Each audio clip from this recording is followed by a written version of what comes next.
Assalamualaikum warahmatullahi wabarakatuh. Gimana teman-teman kabarnya sehat selalu ya untuk kita semua. Semoga kita diberi kemudahan dan kelancaran untuk melunasi hutang-hutang kita. Oke, pasti banyak dari lo yang merasa takut ya, apalagi cemas karena sedang telat bayar di pinjol alias pinjaman online. Apalagi kalau udah dapat ancaman dari DC yang bilang masalahnya bakal dibawa ke jalur hukum, dilaporkan polisi atau data lu bakal disebar.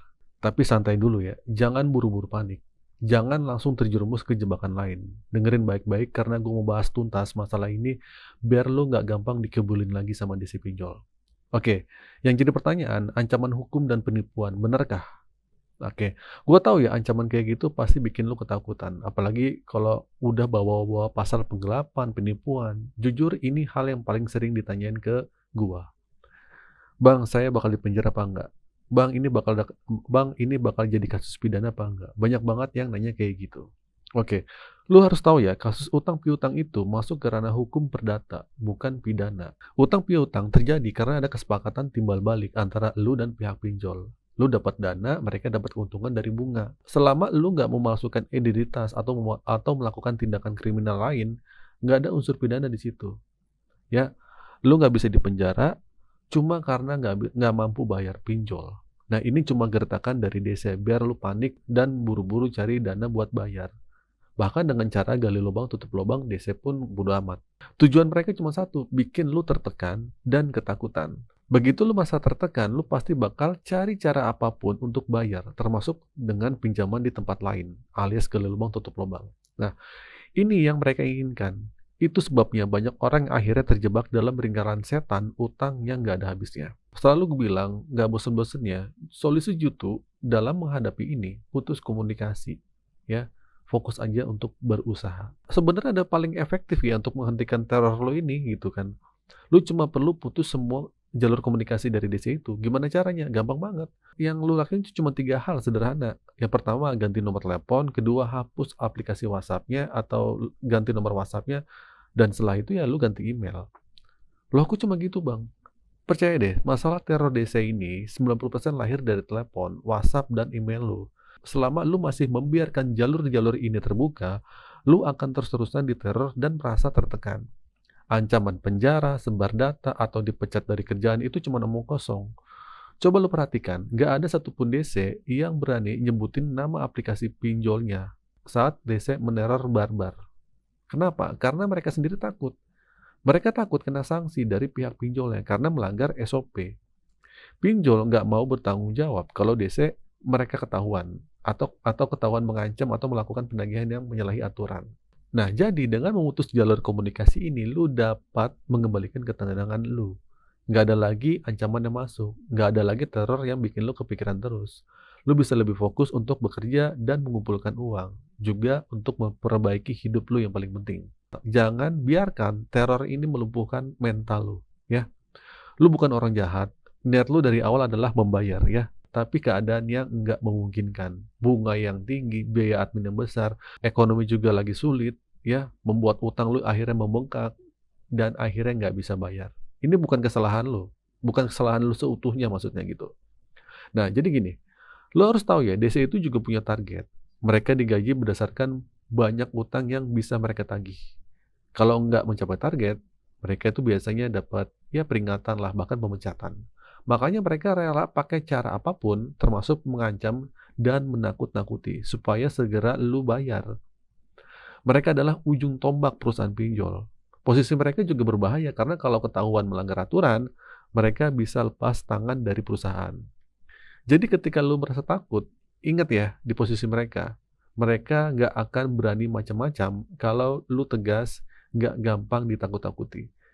Kalau ada ancamannya mengancam dan sampai berani menyebut nama aplikasinya, itu justru keuntungan buat lu. Simpan buktinya, laporkan, dan lu punya alasan kuat untuk menghentikan pembayaran. Jangan biarkan diri lu hancur karena ancaman buta.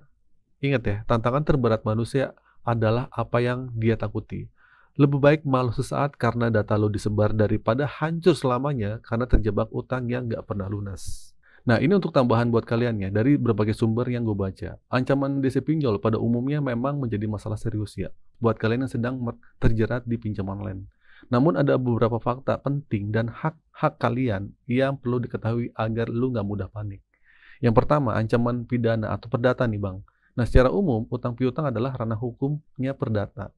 Seseorang itu tidak bisa dipenjara hanya karena tidak mampu melunasi hutang. Tapi, ini bisa berubah menjadi ranah pidana jika terjadi hal lain seperti penipuan, pemalsuan identitas saat mengajukan pinjaman, itu bisa jadi lain lah ceritanya. Ancaman penggelapan atau penipuan yang dilontarkan DC itu hanya kali cuman gertakan yang menakut-nakuti. Nah, terus aturan penagihan utang nih, baik pinjol legal atau ilegal. Nah, DC mereka tidak boleh melanggar sembarangan dalam menagih. Kalau pinjol legal di bawah pengawasan Otoritas Jasa Keuangan atau OJK memiliki aturan yang ketat. Penagihan tidak boleh menggunakan ancaman, kekerasan, atau tindakan yang mempermalukan.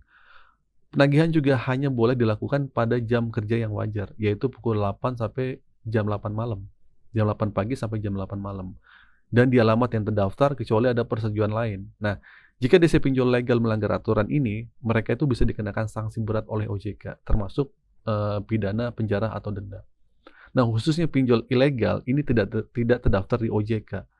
Nah, ini yang sering banget melanggar hukum. Mereka tuh nggak segan-segan menggunakan teror, kekerasan, atau menyebarkan data pribadi kalian. Nah, masalah memutus komunikasi dengan desa adalah ini yang paling sering gua saranin. Ini membantu lu untuk tidak terus-menerus tertekan dan bisa fokus mencari solusi. Terutama buat lu yang terjerat di pinjol ilegal nih, di mana ancaman teror menjadi senjata utama mereka. Ya nggak? Buat kalian, boleh saja melaporkan ancaman atau pelanggarannya. Jadi jangan takut untuk melaporkan jika lu mendapat ancaman atau perlakuan yang melanggar hukum. Lu bisa melalui hotline OJK di 157 atau di WhatsApp-nya di 081 157 157 157. Dan kalau lu mau usaha juga, lu juga boleh laporin ke situs Polri atau kalian juga boleh kirim email ke Kominfo ya. Terserah deh mau kemana. Nah, oke. Jadi intinya, jangan panik, jangan gampang percaya dengan ancaman DC pinjol ya. Utang piutang adalah masalah perdata, bukan pidana. Lu nggak akan dipenjara hanya karena nggak mampu bayar. Ancaman seperti dipenjara atau disebar adalah gertakan kosong. Tujuannya cuma satu, bikin lu tertekan dan buru-buru bayar. Cara terbaik untuk mengatasi masalah ini adalah memutus jalur komunikasi. Dengan begitu, lu bisa mendapatkan kembali ketenangan, lebih fokus bekerja, mencari uang, memperbaiki hidup, tanpa diteror terus-menerus. Ingat ya, desa juga punya target dan takut melanggar aturan. Mereka tidak berani menyebut nama aplikasi pinjol yang saat menagih. Jadi jangan sampai biarkan diri lu hancur karena ancaman buta. Lebih baik malu sesaat daripada hancur selamanya, karena terjebak dalam utang yang nggak pernah lunas. Intinya buat kalian, jangan pernah panik, jangan gampang percaya dengan ancaman DC pinjol. Utang piutang adalah masalah perdata, bukan pidana. Lu nggak akan dipenjara hanya karena nggak mampu bayar pinjol. Ya, cara terbaik, gue ulangi lagi, dengan memutus jalur komunikasinya. Ganti nomor telepon, nggak apa-apa deh, terserah. Kumpulkan uangnya, setelah keadaan membaik, lu coba bisa negosiasi dengan pihak pinjolnya. Ya, kalau lu ada uangnya atau rezekinya. Ingat ya, solusi terbaik itu ada di tangan lu sendiri. Jangan biarkan diri lu hancur karena teror yang sebenarnya cuma gertakan kosong.